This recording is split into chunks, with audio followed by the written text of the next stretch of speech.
दुनिया भर में निवेशकों में क्रिप्टो करेंसी आकर्षण का केंद्र बनी हुई है। इस डिसेंट्रलाइज्ड डिजिटल करेंसी को दुनिया के अधिकांश देशों में मान्यता नहीं मिली है। इसके बाद भी लोगों में इसका क्रेज तेजी से बढ़ रहा है। बिटकॉइन से लेकर टीथर तक कई क्रिप्टो कॉइन लोगों की जुबान पर चढ़ गए हैं। क्रिप्टो करेंसी नियमन के दायरे में नहीं है। इसकी कीमत में भारी उतार चढ़ाव रहता है। कई देशों ने क्रिप्टो करेंसी को लीगल कर दिया है। भारत में सरकार ने इसे अभी मान्यता नहीं दी है, लेकिन इसमें निवेश करने वाले भारतीयों से टैक्स जरूर वसूल करना चाहती है। इस तरह की आवाजें उठ रही है कि इन्हें विदेशी संपत्ति जैसा माना जाए। भारत में क्रिप्टो करेंसी गैर कानूनी भी नहीं है, यानी आप बिटकॉइन खरीद और बेच सकते हैं। यहां तक बतौर इन्वेस्टमेंट इसे रख भी सकते हैं, लेकिन इसकी देखभाल या सुरक्षा के लिए कोई गवर्निंग बॉडी नहीं है। इसी वजह से लोग इसमें निवेश से कतराते हैं। वित्त मंत्री निर्मला सीतारमण ने आज राज्यसभा में स्पष्ट किया कि नए बजट में क्रिप्टो करेंसी पर कर लगाने का प्रस्ताव देश में क्रिप्टो करेंसी को मान्यता देना नहीं है।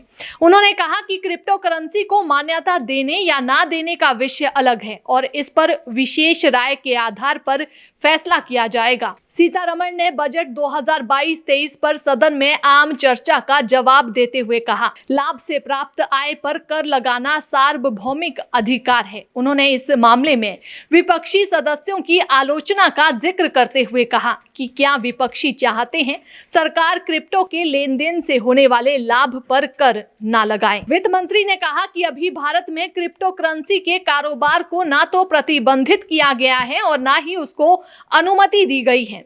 उन्होंने कहा कि प्रतिबंध लगाना या ना लगाना एक ऐसा विषय है जिस पर विशेषज्ञों की राय लेकर निर्णय किया जाएगा।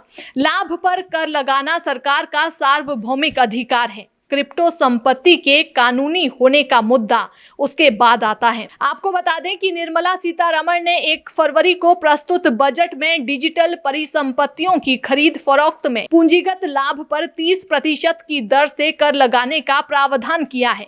साथ ही उन्होंने ऐसी संपत्तियों के सौदों में नुकसान को किसी भी तरह आय में समायोजित करने पर रोक के प्रावधान का भी प्रस्ताव किया है। निजी क्रिप्टो करेंसी के बारे में भारतीय रिजर्व बैंक के गवर्नर शक्तिकांत दास ने फिर कहा कि इस तरह की करेंसी व्यापक आर्थिक और वित्तीय स्थिरता के लिए बड़ा खतरा है। श्री दास ने कहा कि उन निवेशकों को बताना उनका कर्तव्य है जो क्रिप्टो करेंसी में निवेश कर रहे हैं कि उन्हें ये ध्यान रखना चाहिए कि वे अपने जोखिम पर निवेश कर रहे हैं। उन्हें यह भी ध्यान रखना चाहिए कि क्रिप्टो करेंसी का मूल्य किसी ठोस संपत्ति पर आधारित नहीं है।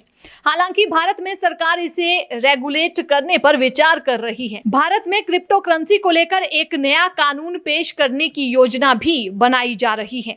सरकार ने इस संबंध में crypto currency and regulation of official digital currency bill 2021 के नाम से एक बिल पेश करने का प्रस्ताव दिया था। यह भी कहा जा रहा है कि सरकार ने क्रिप्टो करेंसी पर प्रतिबंध लगाने का विचार पूरी तरह से त्याग दिया है।